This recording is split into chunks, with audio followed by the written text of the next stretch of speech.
In this video, I am going to investigate the convergence of this series, summation n equals 1 to infinity 1 over n squared plus 9.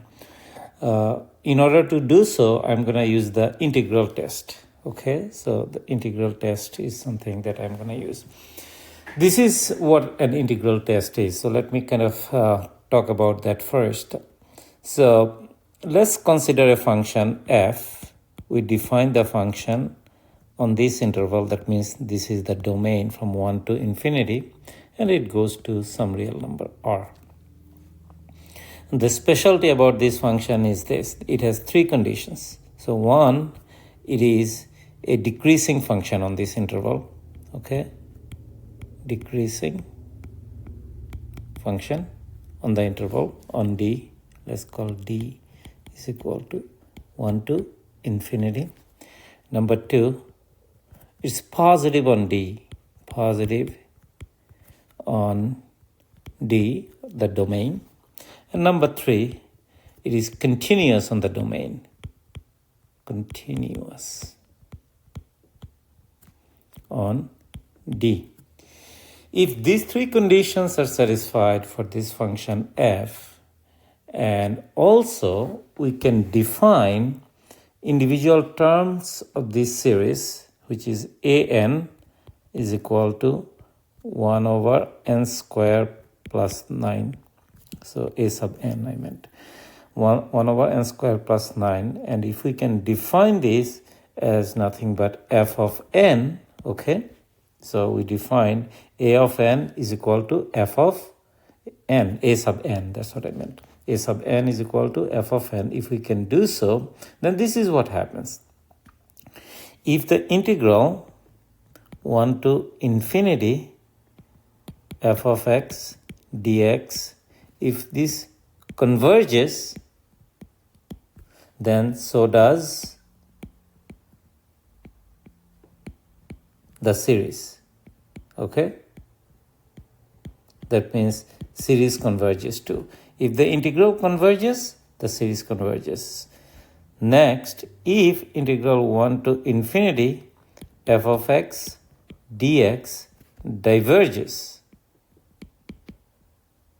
then the series diverges too.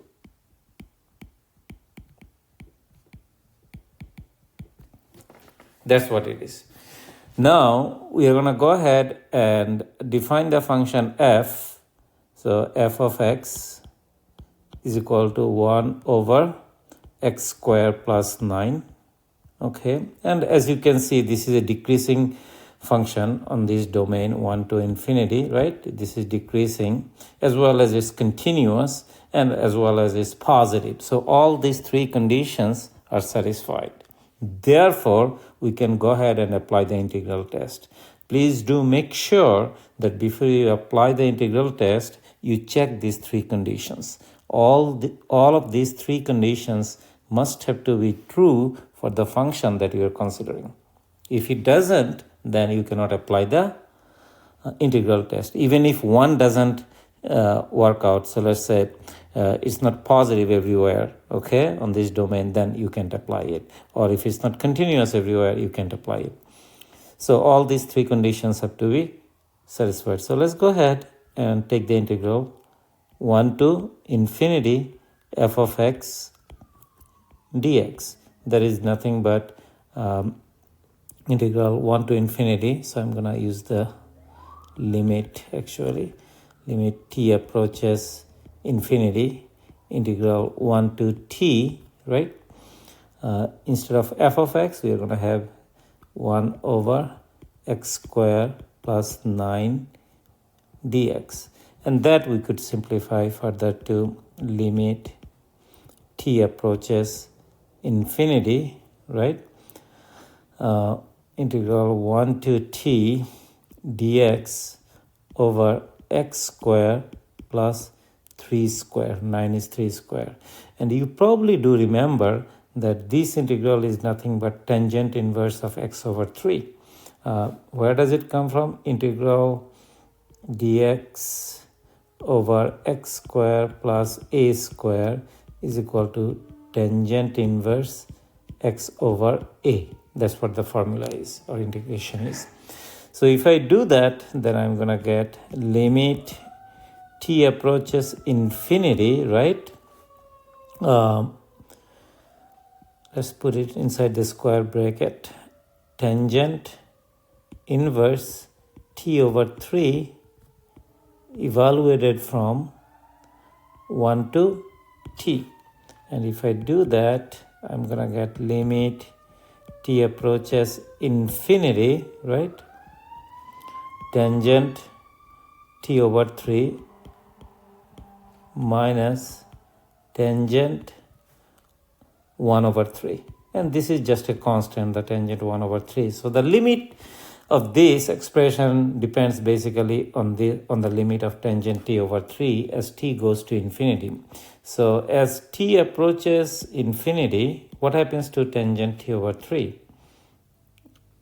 So sorry, I meant tangent inverse here, tangent inverse. So what happens to tangent inverse t over 3? This goes to tangent inverse of infinity, right? So this approaches tangent inverse of infinity, which is basically pi over 2. So this limit becomes pi over 2, which is a constant, minus tangent inverse 1 over 3. So this, by the way, is a constant, right? So the integral converges. So this integral converges. If this integral converges, then of course, so does the corresponding series. So summation n is equal to 1 to infinity, 1 over n square plus 1 converges as well. If it were to be the case that this integral diverged, okay, so that means this integral diverged, then the corresponding series would diverge as well. I hope that this discussion was helpful. Thank you very much.